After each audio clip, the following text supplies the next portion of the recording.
بسم الله الرحمن الرحيم. In the name of Allah, the Beneficent, the Merciful. Assalamu alaikum wa rahmatullahi ta'ala wa barakatuh. Brothers and sisters, today I have another reaction video. As I said, I will continue uploading more videos to continue. I made a challenge and I had to complete the challenge and continue uploading till the challenge is completed.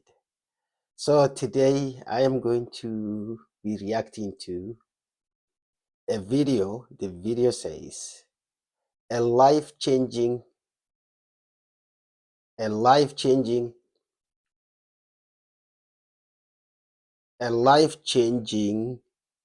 revert story to Islam.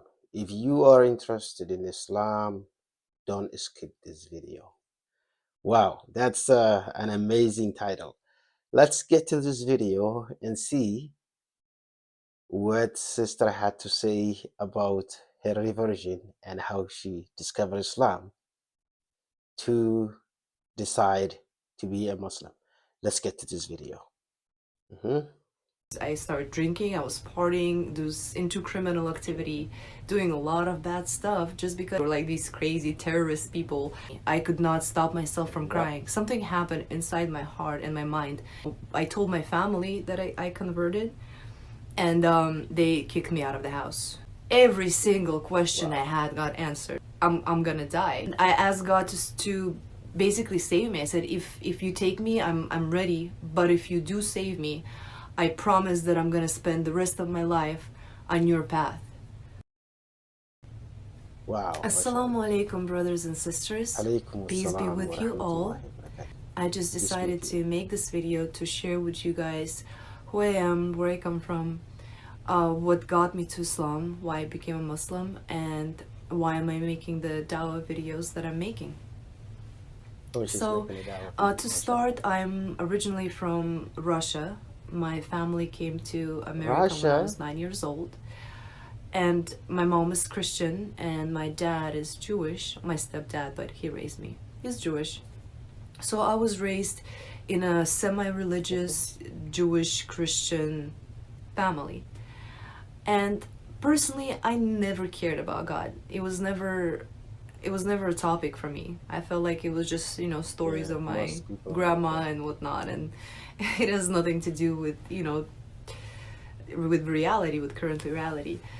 So religion was never a topic that I would think of or even care about until I hit my teenage years and I hit depression and just overwhelming emotions and going through a whole bunch of stuff that I felt that I need to connect with something higher. So I decided to look into God.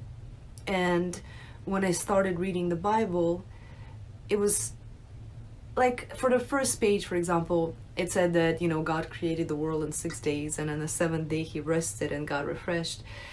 To me, it was just... Got rested? It didn't make sense. I was like, God rested, refreshed? Like, no, it was not feeling right. I felt like these are human qualities. In my mind, I felt like God is something, he's our creator, he's something bigger, doesn't need no rest, he doesn't need none of that. So I saw the flaws in the Bible. So I figured, you know what, I was right. It is the tales of the ancients, nobody cares about it, forget it. But maybe it is not Christianity, maybe I'm just looking to a wrong religion, maybe I should look into Buddhism. And so I started looking into Buddhism and concept of Tao, which was actually very interesting, but there was also things that threw me off because Buddhism is not a religion, okay? You could be, a Buddhist Christian, you could be an atheist Christian. Like, Buddhist is just kind of a way of life, I guess. So there was no connection with God for me. So that was also put aside. So after Buddhism, the next thing I looked into was actually Hinduism. I figured they're very ancient religion, they know what's going on. Maybe I should be meditating Kundalini and just those kind of things. So I looked into Hinduism, but as soon as I hit the whole, you know, monkey god, four hands god, God incarnate, all of that, it was just done. I was like, I can't follow this, you know. I cannot. Buddhism is not really religion. Hinduism is to me, it was nonsensical because of like their descriptions of God, you know. And Christianity just didn't make any sense either, because I saw so much contradictions and mistakes from my point of view, from my kind of an inner belief in God. So what I looked into after that was polytheism. I was like, you know what, maybe religions of even more ancient people are right. Maybe the whole, you know, statue worshipping thing like is a thing. Maybe they're just spirits that created this universe, and if we have, you know, we have these statues, that's how we connect with them. So it was a funny story because at that time I actually decided to go and buy a statue. Yes, I went to the store. It's called Psychic Eye. It's some kind of a new age store, and I walk in there and I'm like, I want to buy a statue of God. Do you have any? And as I said that, I realized how dumb I sound and how like the guy's gonna kick me out of here. But instead, he looks at me, he's like, yes, we do. Which one would you like? And the whole situation was just so hilarious for me. I'm like, what am I doing? I'm thinking to myself, I'm here to buy a statue of God, God Almighty. And the guy's like, yeah, sure. Like, it's a normal thing. Needless to say, I didn't buy anything. I went home. I was like, you know what? This is the end. I no longer believe in religion. It's all nonsense.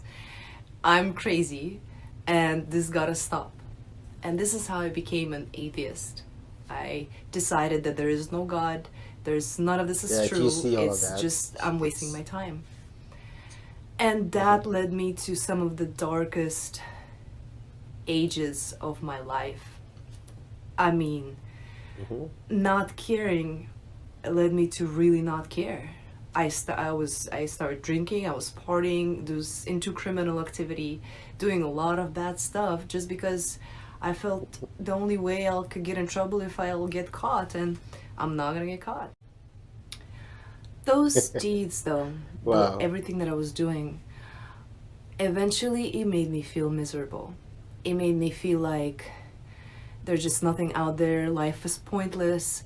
You know, I could do all this evil stuff and I could get a whole bunch of money doing it, but I don't feel happy. I don't feel complete. I don't feel my life is worth anything. And I got seriously depressed. Like, I had a concept in my mind that I knew, okay, if there is God, this is how he should be, you know. He cannot be a human. He cannot be something that eats and sleeps. He cannot have like 2 arms, 3 arms, or be blue, green, whatever. Like, it has to be something out there because I could feel it. I didn't have knowledge of it. You know, the closest thing I knew to God was Christianity, and that just was not cutting it. But I didn't know what it is. And I remember one time, me and my girlfriends, we were actually at a bar, and there was a group of guys standing there, and I could hear the conversation, and I've noticed one of the guys' name was Islam. His name was Islam. And I'm trying to listen kind of to what they're talking about because we're just all standing outside and I could hear them. And I hear one of them saying that, yeah, there's this religion. Like, I could hear them talking about Islam. I'm not sure even how their conversation about that started, but what I got out of it, that Islam is a religion. And up until then, I used to think Islam was like some city in the Middle East where like these crazy terrorist people are from. I never even considered it a religion. Like, from the religions I was reading about, Islam just never came up. So for me, I was like, man, I don't even know anything about it. Like, somebody mentioned it and I didn't feel like I could, you know, even go talk to them and say, you know what, I know what you're talking about. And anyway, it just got stuck in my head. So a few days later, I was actually at work, and their conversation kind of popped up into my mind again. And I was like, you know what, since I already know about all of these other views, worldviews, I want to kind of top it off, and I want to make sure I know everything about, you know, everything in my mind. So I googled Islam, found out that their book, they actually have a book, and it's the Quran, and decided to read it. So the first thing I read was beginning of Surah Baqarah, second chapter, and it was talking about how, you know, this message is for those who believe in one God, who believe in the unseen, and it was something about that message. And in the end, where I stopped reading, it said that basically those who do believe in prophets and do believe in the unseen and do believe in God and all of these things, those are the successful. And at that time, I can't even describe what happened.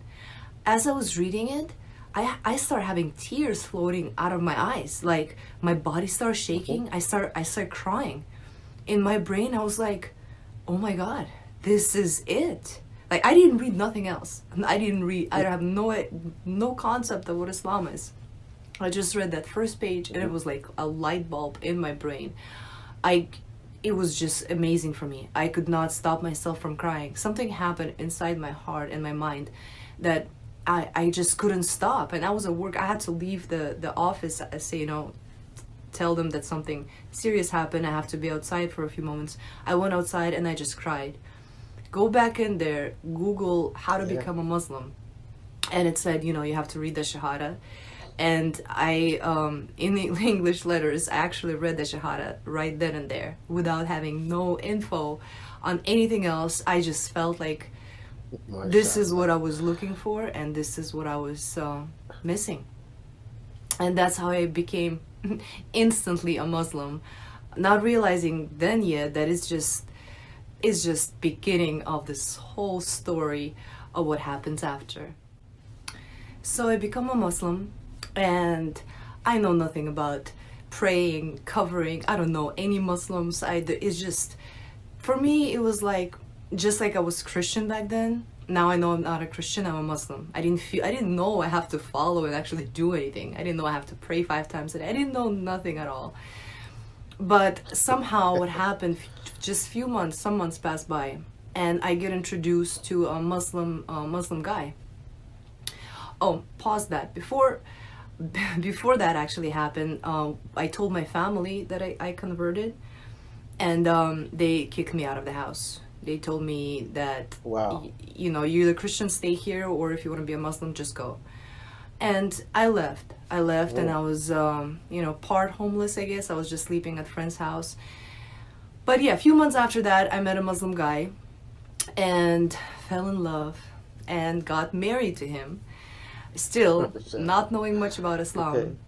And the relationship, it was good in the beginning, but then it just went bad, because he, as good as he was, he came from extremely strict family who were not happy about him marrying a convert, and I could not connect to anybody. And all of a sudden, I just got hit with like, some people, okay, everything is haram. You know, you cannot go out with your friends anymore. You cannot be drinking. You cannot be partying. You cannot do this and that and this and that and this and that. And I was like, whoa, like this is, I mean, okay, it's a religion. I believe in God, but I didn't. When did I sign up to give my whole life away? Like, how am I even supposed to live any differently than how I try? But it was too much for me. It was overwhelming for me. And again, I was put in a position where I could not really find any friends, and I could not connect with his family. For 6 years that we were married, I felt alone. 6 years. And I feel like that is what started to take me away from Islam.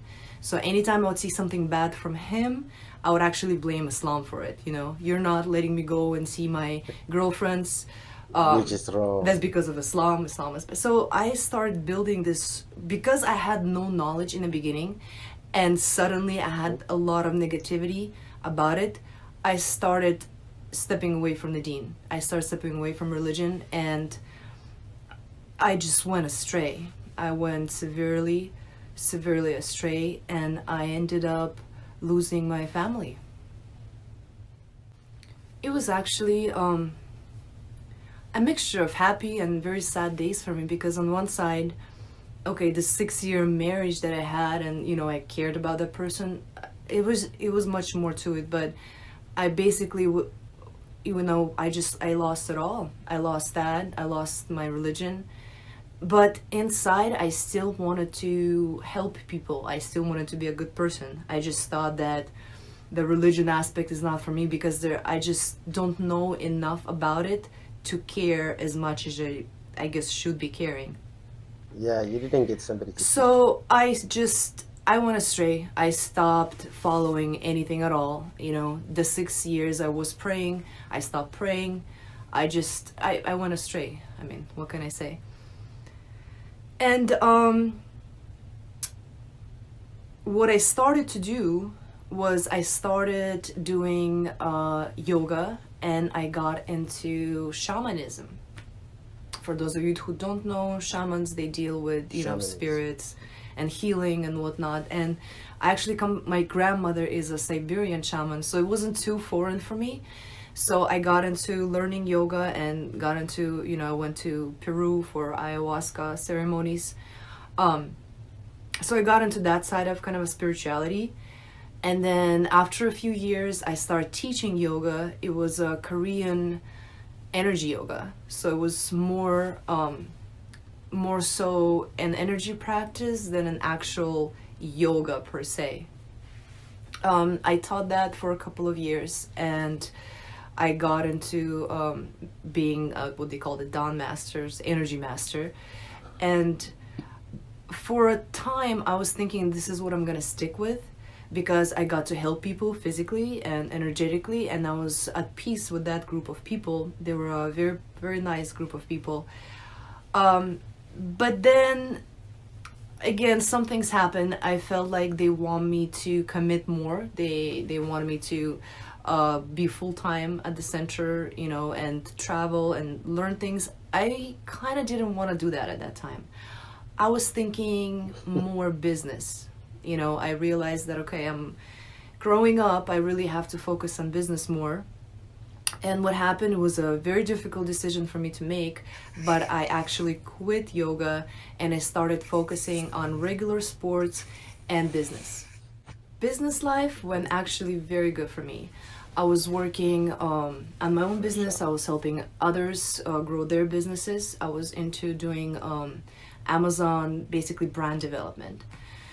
And I became pretty successful in that field, spent a lot of time behind the computer, and when I was not behind the computer, I would do sports like parkour, like extreme sports, parkour, tricking, try to do some gymnastics, kung fu, basically a whole bunch of sports and a whole bunch of computers. And that's what my life was about.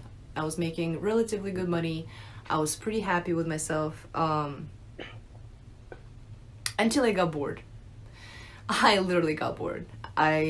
Too much computer time made me feel like I want to go into a different field where I could interact with people more and not really have to face the screen for, 6, 7, 8 hours a day. So I got into selling cars, and I met a group of people who became my friends, who were on the car auction. And I kind of stuck with them for a year. And I was into selling cars and getting them from the auctions, fixing them up or whatnot, and then reselling them. And it was my most days of, I would say, ignorance, because that group of people, I do not want to call them bad, because they don't know that they're bad. I don't know how else to describe it. They were nice to their own, but very cruel to outsiders. And not only I would, party with them, and again, there would be criminal stuff and drugs involved. Like, we got robbed. Like, it was just some insane times, We got into, fist fight with some tweakers, and one of them had a knife, and then again, like I said, 2 robberies. It was just crazy. And it got to a point where they were telling me, they're like, you're too nice, you're not gonna, you know, survive this, you have to be more tough, you have to be more mean. And so they literally started to teach me how to hate people. They would say, if somebody says this, don't reply nicely, you know, reply with basically something like F off, you know. They would literally give me instructions on how to be mean. Like, it just came to a ridiculous point. It is at that time when I started thinking about Islam again. I just realized that I went way off any good path, or any relatively good path. Like, I was realized that not only what I'm doing is horrible, the future that I'm gonna have is also gonna be horrible because of all the stuff I was doing, and everything has consequences, you know. Even though I still cared about them, and I still really, I loved those people. I don't know what was it, but I cared about them. But as I started basically listening to lectures, Islamic lectures and Islamic music. These were the two changes that I made in the beginning. And the more I would listen to them, the more I felt like I stopped belonging with that group. Basically, I still cared about them, but I just could not I could not stand when they would play bad music anymore. I felt resistance in my mind. Or when I would see, like, they would bring alcohol to the house, I would feel resistance. Like, the more time would pass and the more reading and studying I would do, the more kind of separated I felt from them.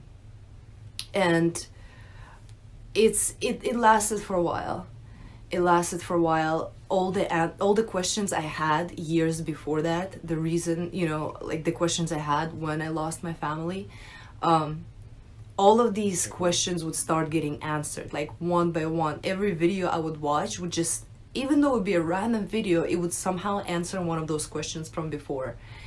And it was just mind-blowing because every single question I had got answered, you know. Every doubt I had got answered. Everything that was keeping me away from Islam these years, it just got answered to me. And one day I was driving to a gas station and it hit me. I'm like, I cannot stay here anymore. Or I have to do something. I have to either guide them to Islam or leave, or I have to do something, but I didn't know what to do. And interestingly enough, a week before this happened, before the gas station trip, I bought a Quran. I decided to start reading Quran again. I bought a Quran. It came. So what I did was I got home from the gas station and started to have a serious kind of a conversation with my own self. Basically, I told myself that what's good a choice if it's not done now? Like, what if I don't change? What is gonna happen? Like, this is how I'm gonna live the rest of my life, selling cars and being with this group of people? Or am I gonna do something, you know, different? Am I gonna connect back to God? Am I gonna do what's right? But I was very confused. I was like, man, maybe I'm just crazy. Like, I have a good group of friends, I have a good job, and here, like, I'm tripping out about something. Like, who cares, you know? But I remembered one thing. I remembered somebody told me, I heard before, that when you cannot make a decision, you should ask a question and open the Quran and see if it has good information in it, then you should proceed with the decision, and if it has bad information in it, then don't proceed with the decision. So I decided to actually do that. None of my friends were there. None of my friends were home. And my first question was, what will be my future if I stay here? If I stay with them, if I stay right there? And the chapter where I opened it was the page where I opened it was talking about Prophet Lot's wife, how she got left behind with a group of evil people, and she was not basically of those who were saved. Like, wallahi, when I read that, I had like chills running. I knew this was talking about me, and I knew this was my future if I stay. And then the second question I asked was, it will be. What's gonna happen if I leave?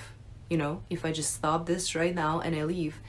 And the page that I came onto was talking about a group of believers who were glorifying God and who were basically happy. And that was it. For me, it was like, I was like in a twilight zone. I was like, wow, I just got my answers. If I stay here, this is my future. And if I leave, this is my future.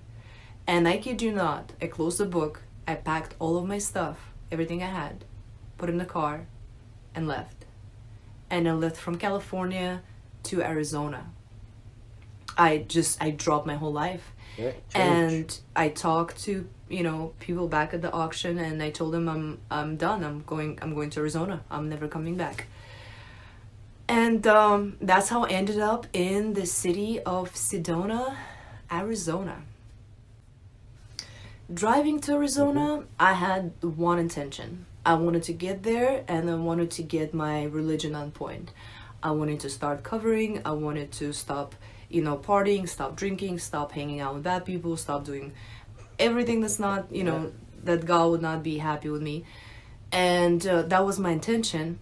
And upon arriving to Arizona and getting a new place to live, I met my roommates who were Islamophobic. And when I told them I'm Muslim, wow, their first reaction was like, it was something like this. And just there's few things that they said, I'm not gonna go too much into it here, but few things they said that actually hurt me, and it was frustrating about Islam. Like, it just frustrated me so bad. But I knew that if I'm gonna start responding to them, first of all, I still had a very short temper. I knew that it's gonna probably end in a fight, and secondly, I'm not gonna achieve anything. So I just went to my room and I had to release the frustration somehow. So what I did, I started writing. And I wrote a poem called We Are Muslims, which was actually ended up being my first video. Note here, I never really went to school.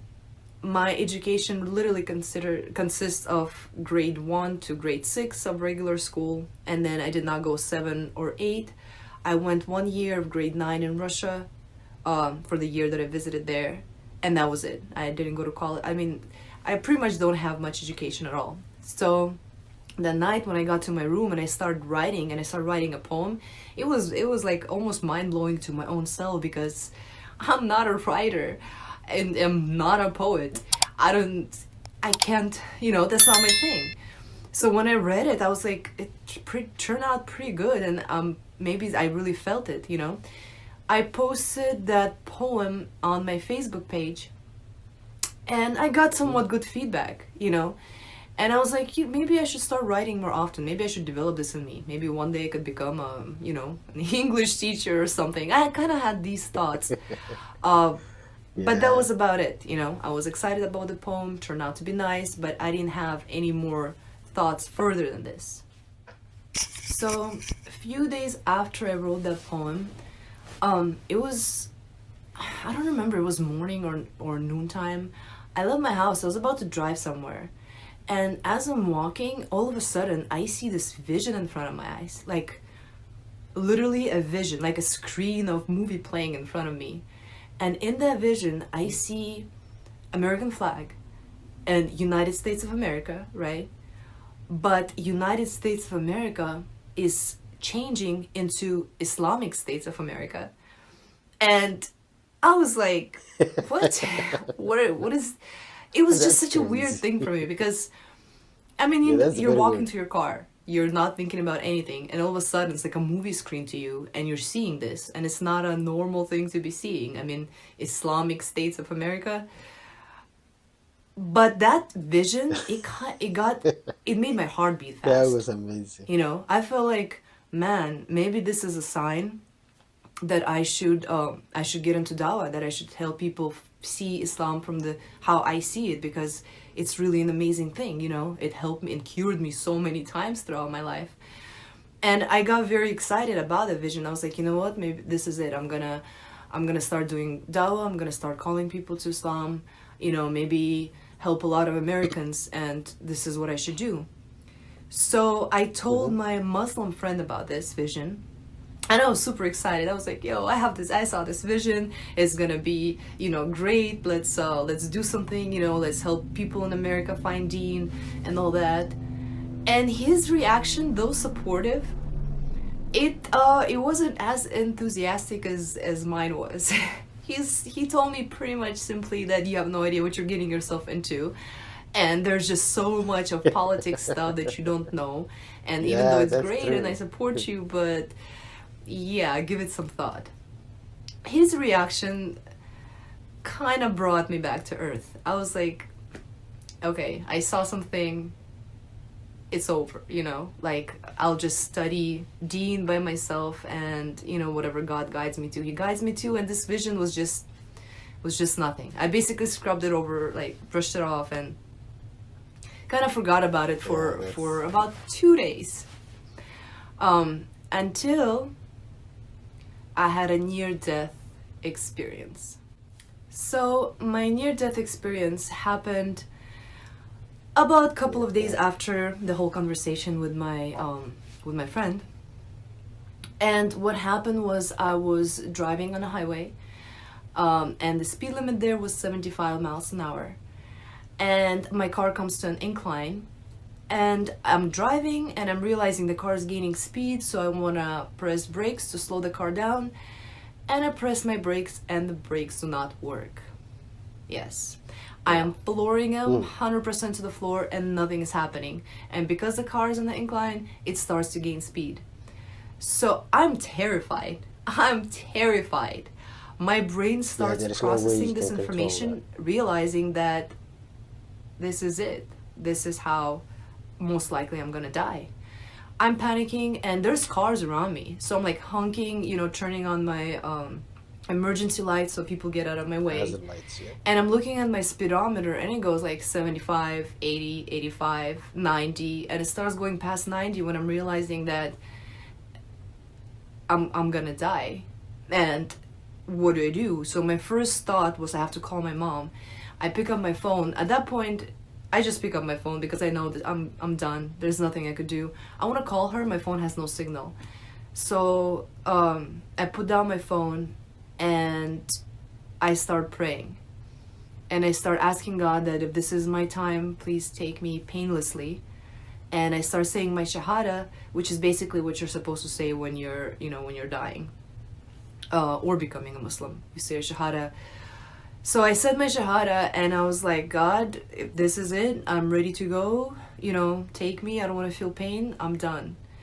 And because I knew that if I try to press emergency brakes, like the car might spinning, I didn't want to hit anybody else. So my plan was to throw myself off the road, because there was like a big ditch in there. And because of the speed I was going, which was way past 90 at that point, I knew there's no chance of survival. So I say that, and I asked God to basically save me. I said, if you take me, I'm ready. But if you do save me, I promise that I'm going to spend the rest of my life on your path. And as I say that, I press brakes one last time, and subhanAllah, it works. And my car starts slowing down. MashaAllah. I cried. I literally started crying. I stopped the car eventually, and for a few minutes, I was just crying nonstop. I was shaking. It was very enlightening. In the morning, I wake up.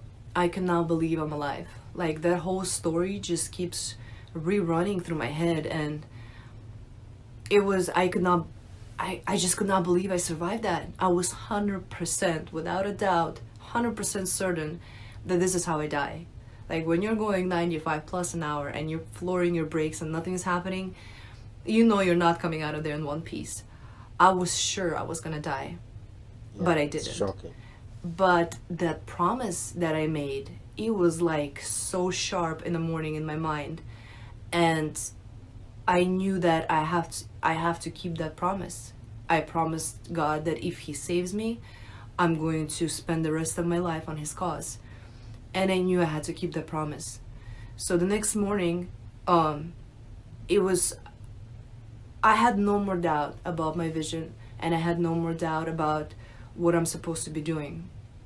And this is how I decided to take the poem that I wrote in the beginning, make it into a YouTube video, and continue making different videos answering the most often asked questions about Islam, or answering things about Islam that I had trouble with and I wish somebody showed me in the beginning years ago. and talking about different misconceptions and basically inviting and calling people to one God, to monotheism. And since then, that has become my goal, and that is what I've been doing. Yeah, brothers and sisters, the video is ended, and the sister explained really well her reversion story to Islam. And then she touched lots of very important points. Like if you go with the people who are not good according to you, you need to find the good people to be friend with. That's one of the points, and how she became a Muslim and married a Muslim man. Things didn't work because the family was so strict on religion, and she thought, oh, if this is Islam, it's bad. She left. She touched on lots of important points to go through, even though the video was very long, about half hour, maybe more than half hour. And yeah, brothers and sisters, if you watch the video to the end, please subscribe to the channel, like, comment, let me know what you think. If you have a video to react to, please share below in the comment section. I will get to it. And that's it for today's video. And I will see you in the next video.